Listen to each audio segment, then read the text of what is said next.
Hello everyone, welcome back to my channel. I am Ananya Sharma, I am chemistry educator. So आज से हम नया chapter start कर रहे हैं विच इज सॉल्यूशंस। आने वाले 3 से 4 लेक्चर्स में हम इस चैप्टर को पूरा कवर कर देंगे विद क्वेश्चंस। जैसे जैसे हम टॉपिक करेंगे उसके साथ मैं आपको क्वेश्चन ज़रूर करवाऊंगी, क्योंकि मुझे ऐसा लगता है टॉपिक के साथ क्वेश्चन करने से टॉपिक ज़्यादा अच्छे से क्लियर हो जाता है, ज़्यादा अच्छे से समझ आता है। प्लस जो लास्ट वीडियो रहेगी वो रहेगी क्वेश्चन बैंक की, विच इज़ वेरी वेरी इंपॉर्टेंट। चाहे आप कॉम्पिटेटिव एग्जाम की तैयारी कर रहे हो या अपने बोर्ड्स के एग्जाम की तैयारी कर रहे हो, वो क्वेश्चन बैंक आप सबके लिए बहुत इंपॉर्टेंट रहेगा। क्योंकि मैं खुद जितने भी इंपॉर्टेंट क्वेश्चंस बनते हैं, चाहे वो एमसीक्यू बेस्ड हैं, चाहे वो बोर्ड एग्जाम से रिलेटेड है, वो हम यहाँ पर करेंगे। एक चीज़ बच्चों ध्यान रखना, अगर आप नीट की तैयारी कर रहे हो तो आपके लिए NCERT exemplars, NCERT in text, NCERT text book questions are very important. तुम लोग वो चीज़ें छोड़ जाते हो, बट कॉम्पिटिटिव एग्जाम के लिए भी हमारी एनसीईआरटी बहुत ज़्यादा ज़रूरी है, उसके क्वेश्चंस बहुत ज़्यादा ज़रूरी हैं। तो वो छोड़ के नहीं जाने, वो आपने करने ही करना है। ठीक है, इस चीज़ का आपने ध्यान रखना है। तो आज का टॉपिक स्टार्ट करते हैं, बट टॉपिक स्टार्ट करने से पहले प्लीज़ वीडियो को लाइक करो और नीचे जाके कमेंट ज़रूर किया करो। अगर आप पूरा चैप्टर देख रहे हो, पूरा वीडियो देख रहे हो, प्लीज़ नीचे जाके कमेंट करो। मुझे बहुत मोटिवेशन मिलती है आपको पढ़ाने में, क्योंकि मेरी मोटिवेशन अल्टीमेटली तुम सब हो। तुम हो तो मैं हूँ, अगर एक मतलब बोला जाए। ठीक है, so let's start the lecture. सबसे पहले मैं आपको इंट्रोडक्शन दूंगी इस लेक्चर की। इंट्रोडक्शन में हमारे पास क्या है, देखो हम यहाँ पर बोरिंग लेक्चर नहीं करेंगे, मैं आपको एक क्विक इंट्रोडक्शन दूंगी सॉल्यूशन चैप्टर की। अगर हम देखें, अपने आसपास देखें, तो हमें प्योर सब्सटेंसेस बहुत कम देखने को मिलते हैं, right. We rarely come across pure substances. जो हम ज़्यादा देखते हैं वो हम क्या देखते हैं, मिक्सचर्स देखते हैं अपने आसपास। लाइक हमारे आसपास एयर है, तो एयर क्या है, air is a mixture of gases. कितनी सारी गैसेस प्रेजेंट होती हैं एयर में, लाइक ऑक्सीजन हो गया, नाइट्रोजन हो गई, कार्बन डाइऑक्साइड हो गई। तो वो एक तरह से मिक्सचर है जो हम पानी पीते हैं। ठीक है, पानी क्या है, वाटर में बहुत सारे सॉल्ट डिजॉल्व होते हैं। ऐसा तो नहीं होता ना कि सिर्फ एक चीज़ की बनी हुई है, कोई एक ही सब्सटेंस उसमें प्रेजेंट है, नहीं, कितने सारे सब्सटेंसेस उसमें डिजॉल्व होते हैं। तो जो हम आसपास अपने देख रहे हैं वो क्या देख रहे हैं, हम एक तरह से सॉल्यूशंस देख रहे हैं, हम मिक्सचर्स देख रहे हैं। अगर आपको याद हो, आपने 2 टाइप के सॉल्यूशंस पढ़े होंगे। एक होगा आपका होमोजीनियस, ठीक है, एक आप पढ़ते हो होमोजीनियस और एक आप पढ़ते हो हेट्रोजीनियस। आपको ये तो पता ही होना चाहिए होमोजीनियस और हेट्रोजीनियस क्या होता है। देखो ये तो बेसिक चीज़ें हैं, और यहाँ पर मैं आपको बेसिक चीज़ें क्यों करवा रही हूँ, क्योंकि आप हायर लेवल पर तभी जाओ जब आपके बेसिक्स क्लियर है, राइट। तो होमोजीनियस मिक्सचर्स क्या होते हैं, होमोजीनियस मिक्सचर्स होते हैं of 2 or more than 1 components, but वो प्रॉपरली मिक्स होता है। लाइक अगर मैं पानी में, समझाती हूँ मैं, लाइक मैं पानी में चीनी मिक्स कर रही हूँ, तो आप देखते हो वो चीनी पूरी घुल जाती है, वो आपको दिखती नहीं है कि हाँ चीनी अलग से दिख रही है, पानी अलग से दिख रहा है। एक बार अगर वो मिक्स हो गया, वो आपको एक प्रॉपर होमोजीनियस मिक्सचर की तरह दिखता है। पर हेट्रोजीनियस मिक्सचर की अगर मैं बात करूँ, हेट्रोजीनियस मिक्सचर क्या होता है, लाइक मैं पानी में सैंड डाल रही हूँ या पानी में ऑयल डाल रही हूँ, तो तुम्हें सैंड अलग से दिखती है और पानी अलग से दिखता है, होता है ना ये। तो जब अलग अलग चीज़ें, इन सिंपल वर्ड्स, अगर आपको 2 अलग अलग चीज़ें सेपरेट बाउंड्रीज में दिख रही हैं, वो हेट्रोजीनियस मिक्सचर है। बट अगर आपको एक चीज़ पूरी मिक्स होके दिख रही है, आपको ऐसे नहीं दिख रहा कि ये अलग है ना, लाइक चीनी अलग दिख रही है, पानी अलग दिख रहा है, नहीं, तो वो कैसा हो गया, आपका होमोजीनियस मिक्सचर हो गया। So a solution is a homogeneous mixture. अब सॉल्यूशन क्या होता है, एक होमोजीनियस मिक्सचर होता है जिसमें 2 और 2 से ज़्यादा कंपोनेंट्स डिसॉल्व होते हैं। और मैंने यहाँ पर आपको एग्जांपल भी यही दिया है, कॉमन सॉल्ट एंड वाटर। ठीक है, कि हम पानी में कॉमन सॉल्ट मतलब सॉल्ट को मिक्स कर रहे हैं, and that's your homogeneous mixture, that's your solution, right. अब यहाँ पर थोड़ा सा आपको जो आपके एनसीईआरटी में है वो हम पढ़ते हैं बाइनरी सॉल्यूशन। बाइनरी सॉल्यूशंस क्या होते हैं, सॉल्यूशंस विच कंटेन 2 कंपोनेंट्स। जब सॉल्यूशन 2 कंपोनेंट्स कंटेन करते हैं, लाइक एक सॉल्यूट हो गया और एक सॉल्वेंट हो गया। Now what is solute and what is solvent. हमारे पास सॉल्यूट क्या होता है और हमारे पास सॉल्वेंट क्या होता है, ये भी आपको पता होना चाहिए। देखो इन दोनों में अगर मैं डिफरेंस बताऊँ आप लोगों को, तो सॉल्यूट जो होता है वो लेस क्वांटिटी में प्रेजेंट होता है। क्या होता है, लेस क्वांटिटी में प्रेजेंट होता है। और जो सॉल्वेंट होता है वो आपका हाई क्वांटिटी में, मतलब ज़्यादा क्वांटिटी में प्रेजेंट होता है। एक तो ये डिफरेंस हो गया। दूसरी इंपॉर्टेंट चीज़, मोस्ट इंपॉर्टेंट चीज़, सॉल्यूट का जो फिजिकल स्टेट होता है, जो आप फिजिकल स्टेट पढ़ते हो सॉल्यूट की, वो हमेशा चेंज होती है। लाइक जिसमें भी आप उसको डाल रहे हो, लाइक आपका जो सॉल्यूट है वो सॉलिड है, फॉर एग्जाम्पल आपका सॉल्यूट सॉलिड है और सॉल्वेंट आपका लिक्विड है। ठीक है। तो जब आप सॉलिड को लिक्विड में मिक्स कर देते हो, जो आपके पास सॉल्यूशन आता है वो क्या आता है आपके पास, लिक्विड का आता है।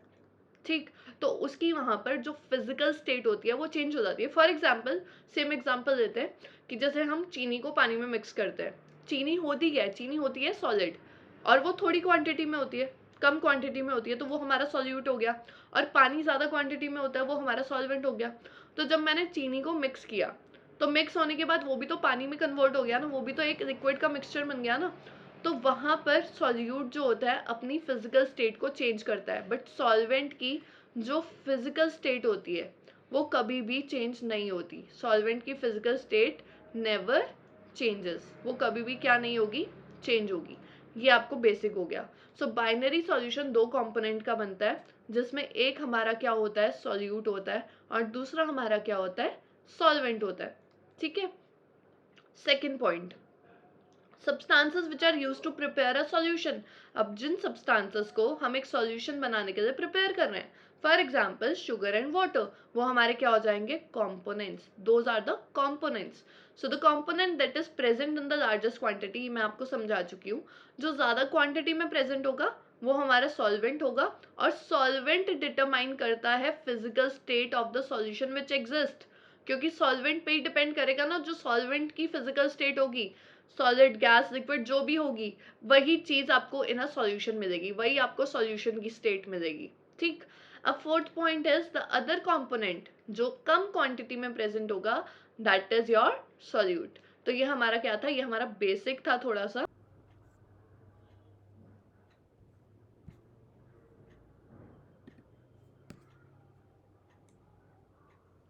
नेक्स्ट टॉपिक है हमारे पास एक्सप्रेसिंग कंसंट्रेशन ऑफ सॉल्यूशंस।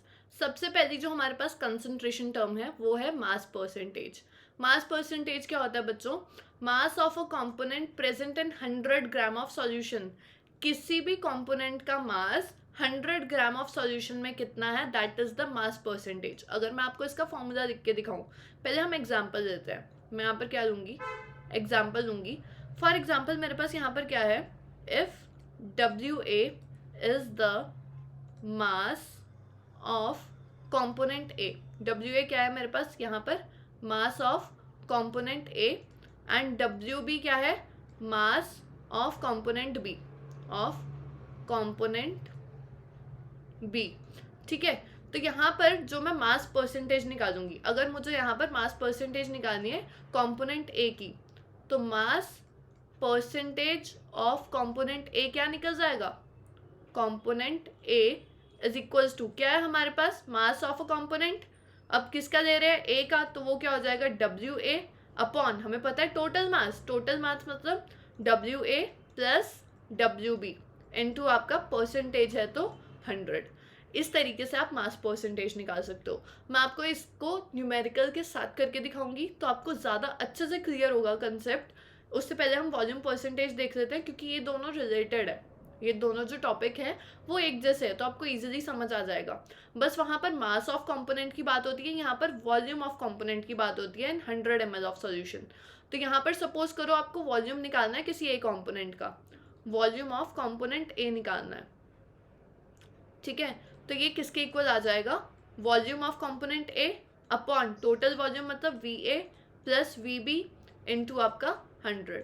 इस तरीके से आप वॉल्यूम परसेंटेज निकाल सकते हो। अब हमारे पास एक न्यूमेरिकल है, numerical problem 1, which is if 11 gram of oxalic acid are dissolved in 500 ml of solution.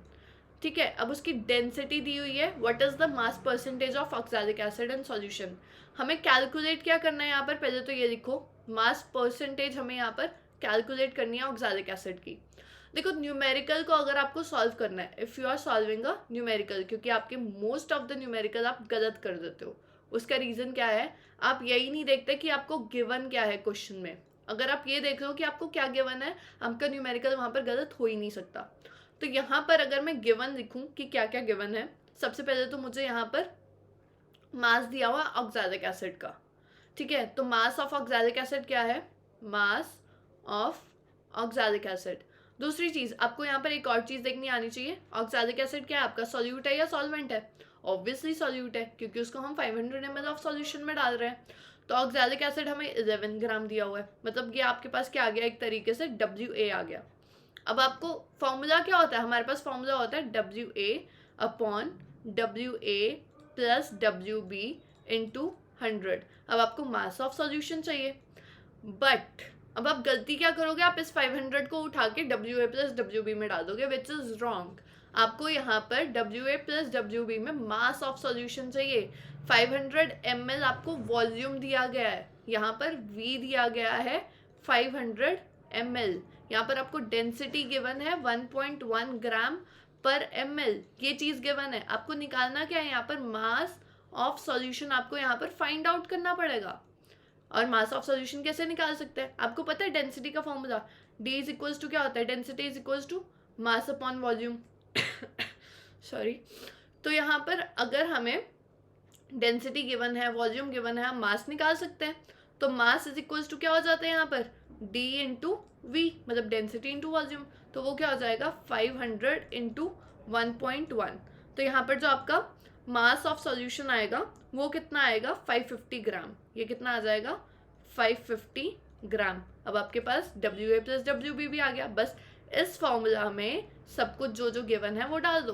तो ये क्या हो जाएगा, ऑक्सैलिक एसिड WA कितना है 11 ग्राम, 11 अपॉन टोटल कितना आ गया हमारे पास 550 इंटू आपका 100। यहाँ से आपका क्या निकल जाएगा, मास परसेंटेज निकल जाएगा। तो ये बहुत ईजी है, निकाल दो इसको, ये आ जाएगा आपके पास 2%। कैलकुलेशन तो आप सबको आती है ना, वो तो आप इजीली कर सकते हो। तो यहाँ पर जो आपका आंसर आएगा वो कितना आएगा 2%। This will be your answer.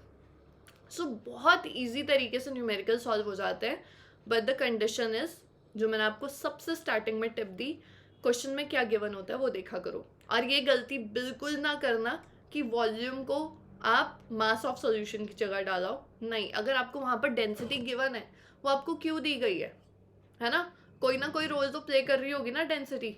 आपको थोड़ा सा क्वेश्चन को ट्रिकी बनाने के लिए वहाँ पर वॉल्यूम और डेंसिटी दे देते हैं ताकि आप पहले मास निकालो। तो इस चीज़ का ध्यान रखना, ठीक है। चलो जी, उसके आगे हमारे पास है मोल फ्रैक्शन।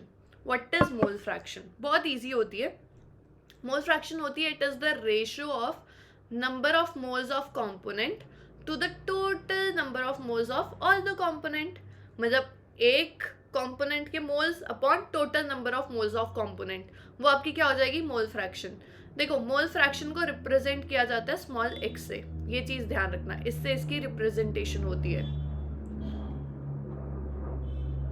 तो यहाँ पर हमारे पास क्या हो जाएगा, यहाँ पर हमारे पास सपोज करो हमें कॉम्पोनेंट ऑफ XA निकालना है, number of moles of components of A निकालना है। तो वो किसके इक्वल होगा, moles of component of moles of that component which is Na upon total moles of component which is Na plus NB।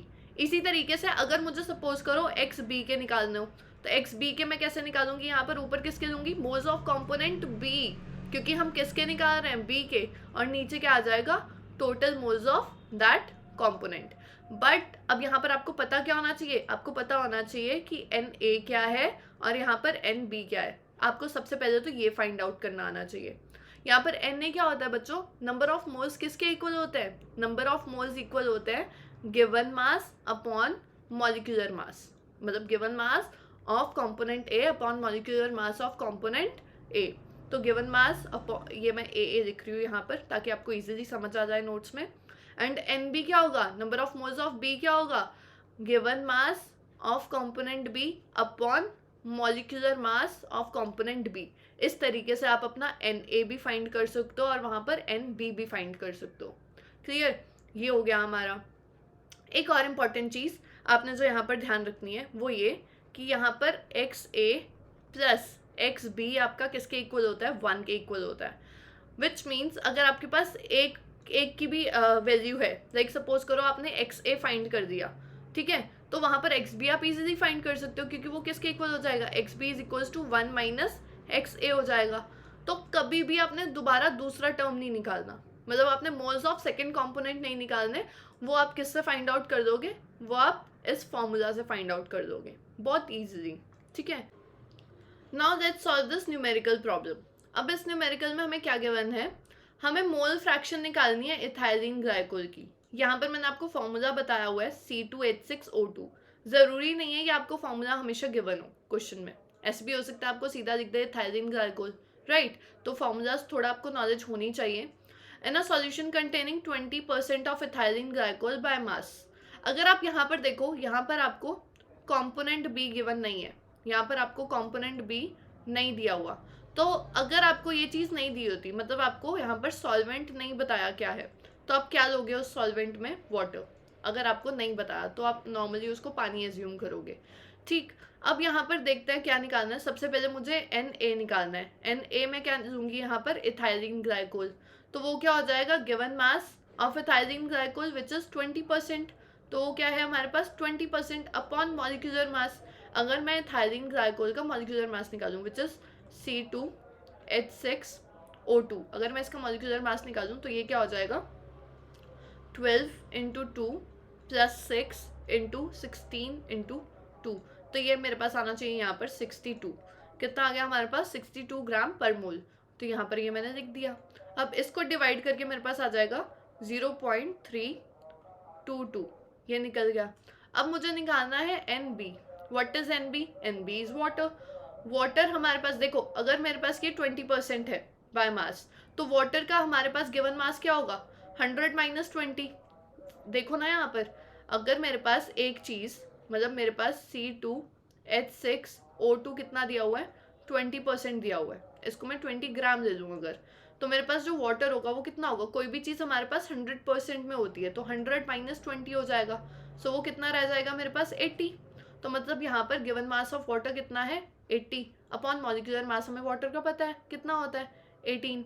इसको divide करके मेरे पास आ जाएगा 4.444, इतना समथिंग। अब यहाँ से मैं XA की वैल्यू निकाल लूँगी इजीली। XA क्या हो जाएगा? XA is equals to 0.322 upon total हमारे पास 0.322 प्लस 4.44। इसको डिवाइड करके, इसको सारे को सॉल्व करके मेरे पास आना चाहिए यहाँ पर 0.068। 0.068। देखो कैलकुलेशन आपको आती है, यहाँ पर कैलकुलेशन मैं इस वजह से नहीं कर रही, हमारा थोड़ा सा टाइम वेस्ट होगा, वो चीज़ हमने यहाँ पर नहीं करनी, ठीक है। अब थोड़ी सी स्पेस बनाकर, एक सेकेंड।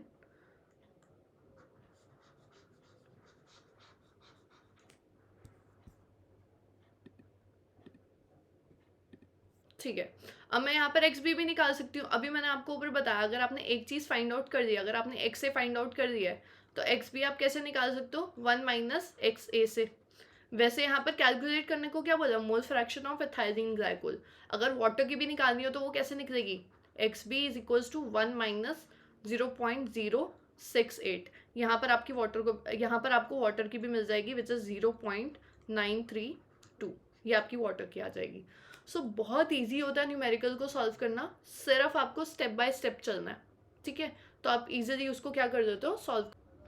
हमारे पास नेक्स्ट चीज़ यहाँ पर क्या है? नेक्स्ट टॉपिक है हमारे पास molarity, which is very important. Molarity क्या होता है? Number of moles of solute dissolved in 1 litre of solution. कितने number of moles of solute हमारे डिसॉल्व है, मिक्स है हमारे पास 1 लीटर ऑफ सॉल्यूशन में। अगर मैं आपको इसका फॉर्मूला लिख कर दिखाऊं तो वो कैसा हो जाएगा हमारे पास? देखो, molarity is equals to number of moles of solute, number of moles of solute upon 1 litre of solution, ठीक है। अब आपके लिए सिर्फ ये वाला फॉर्मूला इनफ नहीं है, ठीक। अब मैंने स्पेसिफिकली लिखा, आपको याद रहेगा नोट्स जब पढ़ोगे, ठीक। अब यहाँ पर होना क्या चाहिए? M इज इक्वल्स टू हमारे पास क्या होना चाहिए? Number of moles of solute. Number of moles क्या होता है? किसके इक्वल होता है? गिवन मास अपॉन मॉलिक्यूलर मास। और यहाँ पर किसके मास की बात हो रही है? सॉल्यूट के। हम सॉल्यूट को दे देते हैं B, तो ये हमारे पास क्या हो जाएगा? WB अपॉन MB आ गया आपके पास। तो हमारे पास ये क्या आ गया? WB upon MB। और 1 लीटर ऑफ सॉल्यूशन मतलब 1000 upon volume of that solution. आपको ये फॉर्मूला, दिस पर्टिकुलर फॉर्मूला आपको बहुत अच्छे से पता होना चाहिए ये आपका हर जगह यूज होता है। Molarity is very very important. And molarity को हम किससे डोनेट करते हैं? कैपिटल एम से डोनेट करते हैं, क्योंकि आप दो टर्म्स पढ़ते हो, एक होती है मोलारिटी, एक होती है मोलालिटी। सिर्फ एल और आर का फर्क होता है, और बहुत माइनर डिफरेंस होता है उसके फॉर्मूला भी अगर हम देखते हैं। नेक्स्ट हमारे पास वही आएगा। तो मोलारिटी हमारे पास क्या आ गया? Number of moles of solute upon litre of solution. और ये वाला पर्टिकुलर फॉर्मूला आपने याद रख के जाना है, ठीक। अब हमारे पास इसके बाद आता है इसकी न्यूमेरिकल प्रॉब्लम। बहुत इजीली हम इसको सॉल्व करते हैं। हमारे पास है 2.46 gram of sodium hydroxide are dissolved in water and the solution is made to 100 centimeter cube in a flask. Calculate the polarity of the solution. मैंने आपको बताया अगर आपको न्यूमेरिकल सॉल्व करना है तो आप सबसे पहले क्या देखो कि आपके पास गिवन क्या क्या है। तो यहाँ पर हमारे पास गिवन क्या है? Amount of sodium hydroxide. तो वो हमारे पास कितना है? बेसिकली ये हमारे पास क्या हो गया? WB। तो WB हमारे पास कितना दिया हो गया है? 2.46 ग्राम। ये हमें गिवन है। किस में डिजॉल्व है? वो वाटर में डिजॉल्व है। अब यहाँ पर वॉल्यूम ऑफ सॉल्यूशन कितना है? 100। वी हमारे पास कितना दिया है? 100 सेंटीमीटर क्यूब। वॉल्यूम भी हमें गिवन है। मॉलिक्यूलर मास हम निकाल सकते हैं सोडियम हाइड्रोक्साइड का। तो सोडियम हाइड्रोक्साइड का मॉलिक्यूलर मास ऑफ NaOH ये निकालना है यहाँ पर। हमारे पास जो मॉलिक्यूलर मास आएगा NaOH का वो आएगा 40 ग्राम। ये कितना आ जाएगा? 40 ग्राम। मॉलिक्यूलर मासेस आई होप आपको निकालना आते हो, बहुत इजी होता है, ठीक है। तो ये हमारे पास मॉलिक्यूलर मास आ गया। और क्वेश्चन में भी गिवन है यहाँ पर, तो मैंने नहीं लिखा, वैसे क्वेश्चन में गिवन है कि molecular mass of sodium hydroxide is 40 ग्राम। या तो आपको क्वेश्चन में गिवन होगा या आपको फॉर्मूला से उसको फाइंड आउट करना होगा। यहाँ पर हम इन सारी चीज़ों को अपने फॉर्मूला में डाल देंगे, which is capital M is equals to WB upon MB in 2000 upon हमारा वॉल्यूम। तो यहाँ पर हमारे पास WB कितना है? 2.46। MB कितना है? 40 इंटू 1000 अपॉन आपका वॉल्यूम कितना है? 100 सेंटीमीटर क्यूब। सारी चीज़ें हमने डाल दी। अब आप इसको सॉल्व करोगे, आपके पास आ जाएगा 0.615 capital M। This will be your molarity. ये आपकी मोलारिटी निकल जाएगी। तो मैंने कुछ नहीं किया, जो जो मुझे गिवन था मैंने उन सारी चीज़ों को बस किस में अप्लाई कर दिया? फॉर्मूला में अप्लाई कर दिया, और हमारा क्वेश्चन का आंसर आ गया। बहुत इजी है न्यूमेरिकल प्रॉब्लम सॉल्व करना, जैसे कि मैंने पहले भी बोला। अब उसके बाद हमारे पास आता है मोलालिटी। मोलालिटी को हम रिप्रेजेंट करते हैं स्मॉल m से। What is molality? Molality is moles of solute present in 1 kg of solvent. पिछले वाले में वॉल्यूम की बात हो रही थी, अब बात हो रही है कितना मोल ऑफ सॉल्यूट आपका प्रेजेंट है 1 kg ऑफ सॉल्वेंट में। तो अगर मैं इसका फॉर्मूला लिखूं तो कैपिटल स्मॉल m कितना होता है हमारे पास? मोल्स ऑफ सॉल्यूट अपॉन हमारे पास 1 kg ऑफ सॉल्वेंट का कितना प्रेजेंट है। अगर मैं इसको खोल के लिखूं तो ये क्या हो जाएगा मेरे पास? अपॉन मोल्स ऑफ सॉल्यूट क्या है मेरे पास? WB upon MB into 1000 upon किसकी बात हो रही है? 1 kg ऑफ सॉल्वेंट। सॉल्वेंट का मास कितना होगा? मतलब सॉल्वेंट का मास लेंगे WA। ये फॉर्मूला बहुत इंपॉर्टेंट है। This formula is very very important. वहाँ पर अगर आप देखो, अगर मैं आपको पीछे लेके जाऊँ, वहाँ पर WA की जगह सिर्फ यहाँ पर एक डिफरेंस आता है, यहाँ पर वॉल्यूम होता है, वहाँ पर हमारा WA होता है। मास ऑफ हम क्या लेते हैं? सॉल्वेंट लेते हैं। अब हमारे पास सिमिलरली न्यूमेरिकल प्रॉब्लम आती है। न्यूमेरिकल प्रॉब्लम क्या है? 2.5 gram of ethanoic acid is dissolved in 75 gram of benzene. यहाँ पर बताया गया है आपको इथेनॉइक एसिड क्या है यहाँ पर? ये हमारा सॉल्यूट है, लेसर क्वांटिटी में है ना 2.5 ग्राम, और वो 75 ग्राम ये हमारा क्या है? ये ज़्यादा क्वांटिटी में है, हाई क्वांटिटी में। तो हाई क्वांटिटी वाला क्या होता है? सॉल्वेंट होता है, राइट। तो यहाँ पर 75 ग्राम ऑफ बेंजीन में डिसॉल्व है, हमें उसकी क्या निकालनी है? मोलालिटी निकालनी है, ठीक है। अब दूसरी चीज़, आपको इथेनॉइक एसिड का मॉलिक्यूलर मास निकालना आना चाहिए। इथेनॉइक एसिड का फॉर्मूला होता है हमारे पास CH3COOH। चलो मैं इसका आपको निकाल के दिखा देती हूँ। ये हो जाएगा 2 इंटू हमारे पास 12 प्लस 4 प्लस 2 इंटू 16, इस तरीके से निकाल दोगे। ये 4 हाइड्रोजन है हमारे पास, 2 कार्बन, 2 इंटू 12, और हमारे पास ऑक्सीजन कितना है? 2 इंटू 16। इसको कैलकुलेट करके आपके पास आना चाहिए 60 60 ग्राम पर मोल। ये आपके पास क्या आ जाएगा, मॉलिक्यूलर मास। मॉलिक्यूलर मास भी मैंने आपको निकाल के दे दिया। अब आपने किस फॉर्मूला में डालना है, small m is equals to, मैंने बताया क्या होता है, WB अपॉन हमारे पास MB molecular mass of component B which is solute into 1000 upon हमारे पास WA। तो क्या क्या है हमारे पास, WB कितना है 2.5 अपॉन मॉलिक्यूलर मास हमने निकाला 60 इंटू 1000 अपॉन WA हमारे पास कितना गिवन है 75 ग्राम। तो यहाँ से आप क्या निकाल सकते हो, अपनी मोलालिटी निकाल सकते हो, जो कि आपके पास आएगी 0.55 m। This will be your molality.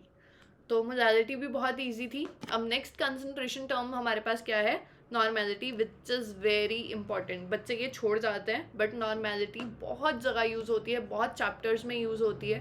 मैं आपको प्रॉपरली समझाऊंगी कि नॉर्मेलिटी कैसे कैलकुलेट करते हैं। इसके बहुत सारे फार्मूलाज बनेंगे, ठीक है, उसके अकॉर्डिंग आप देखोगे कि एंड ऑफ द फॉर्मूला आपने कैसे निकालना है। सो नॉर्मेलिटी होता क्या है, number of gram equivalent of solute dissolved in per litre of the solution. कितने ग्राम इक्विवेलेंट्स ऑफ सोल्यूट आपके डिजॉल्व हैं 1 per litre of the solution में। Now what is gram equivalents, सबसे मतलब यहाँ पर क्वेश्चन तो ये बनता है कि हमारे पास ग्राम इक्विवेलेंट्स होता क्या है, ठीक। तो यहाँ पर हमारे पास ग्राम इक्विवेलेंट्स, अगर हम नॉर्मल फार्मूला बनाएं तो कैपिटल N हमारे पास क्या बन रहा है यहाँ पर, इक्विवेलेंट मोल्स ऑफ सोल्यूट, ठीक है, अपॉन हमारे पास 1 litre of solution, 1 litre of solution, ठीक है, ये बन रहा है।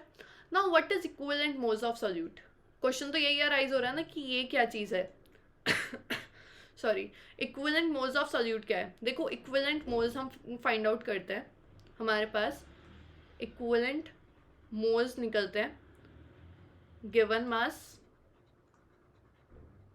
Upon equivalent mass, equivalent mass इस चीज़ से निकलता है। अब आपने इक्विवेलेंट मास कैसे निकालना है, सबसे इंपॉर्टेंट चीज़ यहाँ पर यही है कि आप इक्विवेलेंट मास कैसे निकालोगे। तो यहाँ पर इक्विवेलेंट मास हमारे पास ऐसे लिख देते हैं, इक्विवेलेंट मास हमारे पास निकलता है मॉलिक्यूलर मास, मतलब जो भी आपके पास मोलर मास आएगा कंपोनेंट का, अपॉन आपका n factor, upon n factor, इस तरीके से, ठीक है। अब मैं आपको निकालना सिखाऊंगी n फैक्टर। देखो तुम्हें लग रहा है कि ये बहुत कंफ्यूजिंग है, तुम एंड तक देखो इस चीज़ को, नॉर्मेलिटी के तुम कंफ्यूज ना हो। जिस टाइम तुम क्वेश्चन करोगे ना, तुम्हें एकदम क्लियर हो जाएगा नॉर्मेलिटी होती क्या है, एकदम क्लियर। अभी तुम्हें लग रहा होगा कि हाँ क्या मतलब थोड़ा सा बोरिंग है, क्या है नॉर्मेलिटी, है ना, ऐसे लगता है, बट इट्स वेरी इंटरेस्टिंग अगर तुम्हें एक बार समझ आ जाए, अगर तुम्हें एक बार फार्मूला लगाना आ जाए, और बहुत ईजी है, ट्रस्ट मी, सिर्फ देखो इस चीज़ को अभी। तो इक्विवेलेंट मास, देखो पहले आप इक्विवेलेंट मास निकालोगे, इक्विवेलेंट मास को यहाँ पर डालोगे, ठीक है, आपके पास क्या निकल जाएगा, equivalent moles upon 1 litre of solution. बहुत इजीली आपका वहाँ पर कैलकुलेट हो जाएगा। आपने सिर्फ यहाँ पर n फैक्टर निकालना सीखना है n फैक्टर कैसे निकालना है वो मैं आपको बता देती हूँ। देखो जी, अगर हमारे पास ऑक्सो एसिड्स है, पहली बात तो नॉर्मल एसिड्स की बात करते हैं। अगर मैं यहाँ पर नॉर्मल एसिड्स की बात करूँ, ठीक है, एग्जांपल देती हूँ मैं यहाँ पर HCl, तो ये किस में टूटेगा, H positive plus Cl negative. अब वहाँ पर कितने H पॉजिटिव रिलीज हो रहे हैं वो आपका क्या हो जाएगा, n फैक्टर। तो मतलब इस केस में HCl के केस में जो n फैक्टर है वो क्या है हमारे पास 1, क्योंकि एक H पॉजिटिव हमारे पास वहाँ पर रिलीज हो रहा है, सो n फैक्टर विल बी 1। अगर हमारे पास ऑक्सो एसिड्स हों, जो कि हमें मोस्टली जो क्वेश्चंस आते हैं वो आता है ऑक्सो एसिड्स पे, ठीक है। तो अगर हमारे पास ऑक्सो एसिड्स है, फॉर एग्जांपल मेरे पास है H2SO4 ये है, तो H2SO4 में कितने मेरे पास, वहाँ पर भी सेम होता है कि कितने मेरे पास OH बॉन्ड से H पॉजिटिव रिलीज हो रहे हैं, वो हमारा n फैक्टर होगा। फॉर एग्जांपल अगर मैं इसका स्ट्रक्चर बनाऊँ, ये हो जाएगा S डबल बॉन्ड ऑक्सीजन, ठीक है। अब कितने बचे, 1 2, और ये मेरे पास क्या बच जाएगा, ये तीसरा।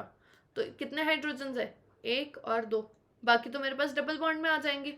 तो यहाँ पर 2 OH है, मतलब यहाँ पर ये भी H पॉजिटिव रिलीज करेगा और ये वाला OH भी H पॉजिटिव रिलीज करेगा। तो यहाँ पर जो n फैक्टर आएगा वो कितना आएगा मेरे पास 2।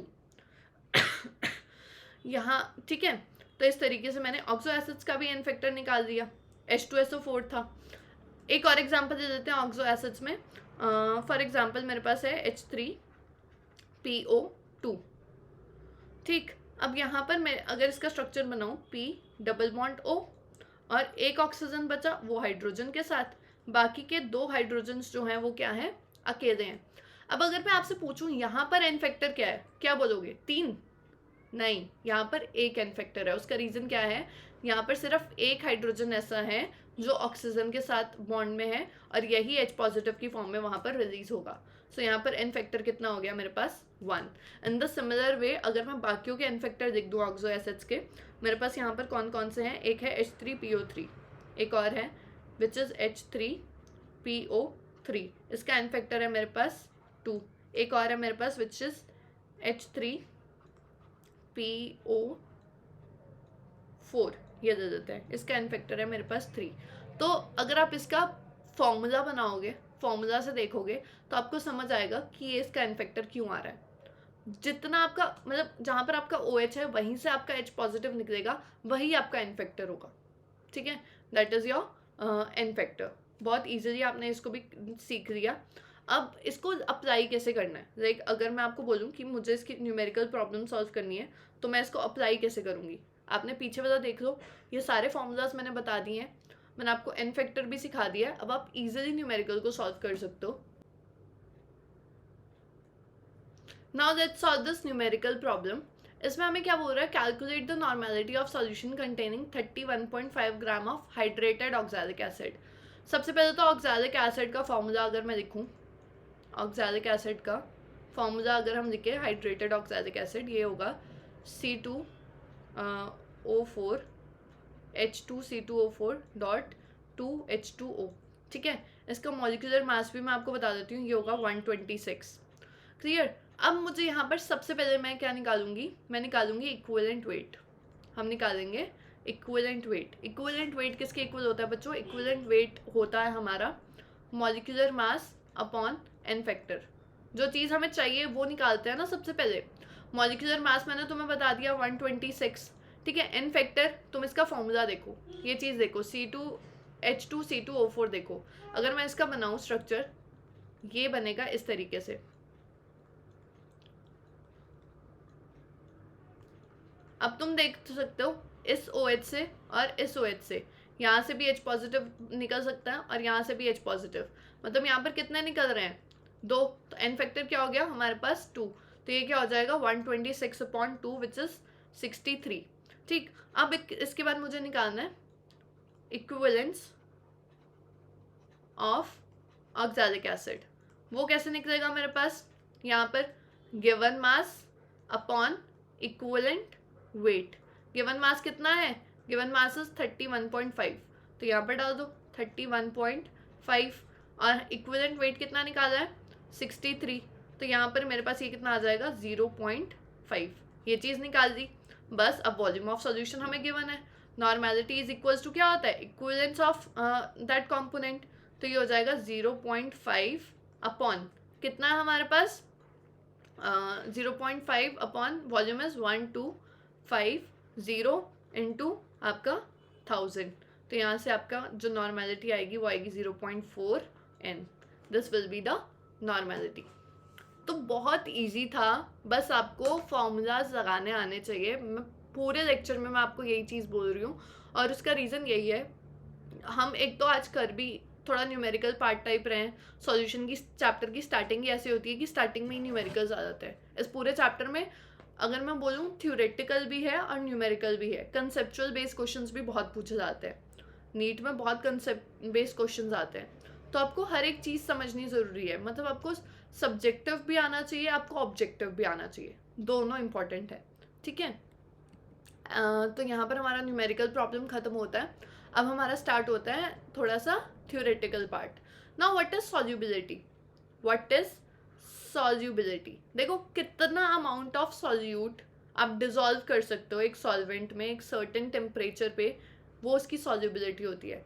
कि कितना मैं वाटर में ग्लूकोज को डिसॉल्व कर सकती हूँ, कितना वो डिसॉल्व हो सकता है, मिक्स हो सकता है, वो उसकी क्या हो जाएगी, सॉल्युबिलिटी हो जाएगी।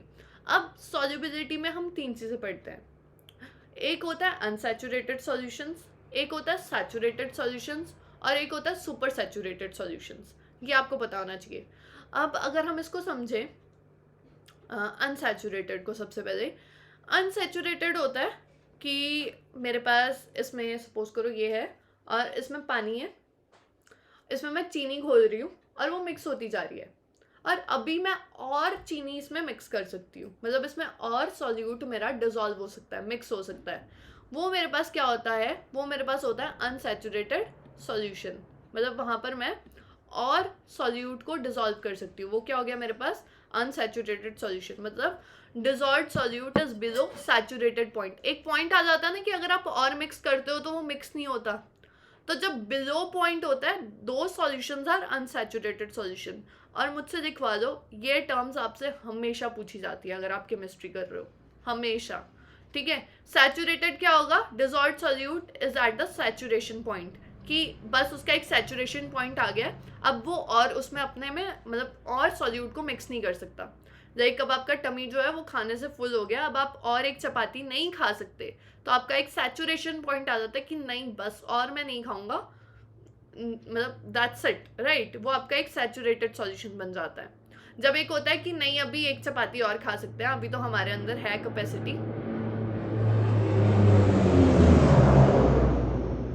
ठीक है, तो अभी हमारे अंदर थोड़ी सी कैपेसिटी है कि हम थोड़ा सा और एक चपाती खा सकते हैं, हमारी फेवरेट सब्जी है, तो वो अनसैचुरेटेड में आ गया। बच्चों सुपर सैचुरेटेड क्या होता है, मोस्ट इंपॉर्टेंट, सुपर सैचुरेटेड होता है कि आप जबरदस्ती डाली जा रहे हो, है ना, कि बेचारे को नहीं ज़रूरत, हमारा जो सॉल्यूशन है वो एक हमारा सॉल्यूबल सॉल्यूशन बन गया है, उसकी सॉल्युबिलिटी कंप्लीट हो गई है, बट आप उसमें फिर भी क्या कर रहे हो, आप और वहाँ पर सॉल्वेंट डाल रहे हो और डिसॉल्व कर रहे हो। So dissolved solute is above the saturated point, additionally solute gathers at the bottom, और नीचे वो इकट्ठा होना शुरू हो जाता है। एक और चीज़ इसको समझो, एक सेकेंड, इसको इस तरीके से समझो कि जैसे मेरे पास ये बीकर है, ठीक है, इसमें मेरे पास कोई भी सॉल्वेंट है, वाटर है, सॉल्वेंट है ये, ठीक है, इसमें मैं क्या डाल रही हूँ, शुगर मिक्स कर रही हूँ, तो मेरे पास ऑलरेडी एक सॉल्यूशन था शुगर और वाटर का, पर अब हम रुक ही नहीं रहे, अब हम उसमें शुगर डाली जा रहे हैं, डाली जा रहे हैं, तो पता है क्या होगा, जो हम नई शुगर डाल रहे हैं, जो हम न्यू क्रिस्टल्स डाल रहे हैं, वो क्या होंगे, डिसॉल्व हो जाएंगे, वो यहाँ पर डिसॉल्व हो जाएंगे, और जो पुराने वाले होंगे वो दोबारा से रिक्रिस्टलाइज हो जाएंगे, ओल्ड वाले यहाँ पर रिक्रिस्टलाइज हो जाएंगे, ठीक। तो एक तरीके से वहाँ पर रिक्रिस्टलाइजेशन होनी शुरू हो जाती है। तो रिक्रिस्टलाइजेशन आप कौन से केस में देखते हो, आप सुपर सैचुरेटेड के केस में देखते हो। यहाँ पर आपको कंडीशंस भी चेंज करनी पड़ती है, लाइक आपको टेम्परेचर और प्रेशर को भी चेंज करना पड़ता है, ठीक।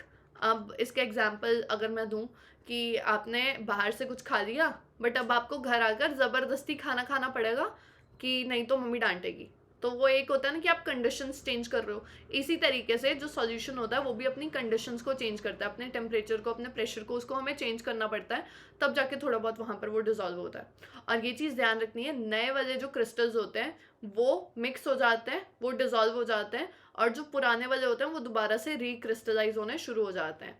सो समझ आ गया होगा आप सबको, अनसैचुरेटेड, सैचुरेटेड और सुपर सैचुरेटेड, ये सारी की सारी टर्म्स जो हैं ये बहुत इंपॉर्टेंट है, इस पे कंसेप्चुअल क्वेश्चंस आपके बनते हैं, ठीक है, कंसेप्ट बेस्ड क्वेश्चंस आपको वहाँ पर पूछे जाते हैं। So that's it for today's lecture. I hope तुम सबको समझ आओ। प्लीज़ नीचे कमेंट बॉक्स में कमेंट ज़रूर करना, एंड नेक्स्ट वीडियो में हम आगे का चैप्टर कवर करेंगे। इसी तरीके से हमने इस चैप्टर को पूरा कवर करना है, एंड इस चैप्टर को नहीं, हमने आने वाले और चैप्टर्स, मतलब जितने भी हमारे +1 +2 के चैप्टर्स हैं, हमारा टारगेट है कि हमने यहाँ पर कवर करने हैं। तो अगर आप नीट की तैयारी कर रहे हो या बोर्ड्स की तैयारी कर रहे हो, मैं आपको बता रही हूँ ये चैनल आपके लिए एक गोल्डन अपॉर्चुनिटी है। अगर आपने अभी भी स्टार्ट नहीं किया, अगर आप स्टार्टिंग से इन सारे टॉपिक्स यहाँ पर करोगे, आपके बेसिक्स क्लियर हो जाएंगे। बेसिक के साथ साथ आपको क्वेश्चन की प्रैक्टिस भी होगी कि क्वेश्चन आपने कैसे करना है। So I hope you like this video, thank you so much. Please channel को सब्सक्राइब करो, कमेंट्स करो एंड लाइक करो, ज़्यादा से ज़्यादा अपने दोस्तों के साथ शेयर करो। Thank you so much.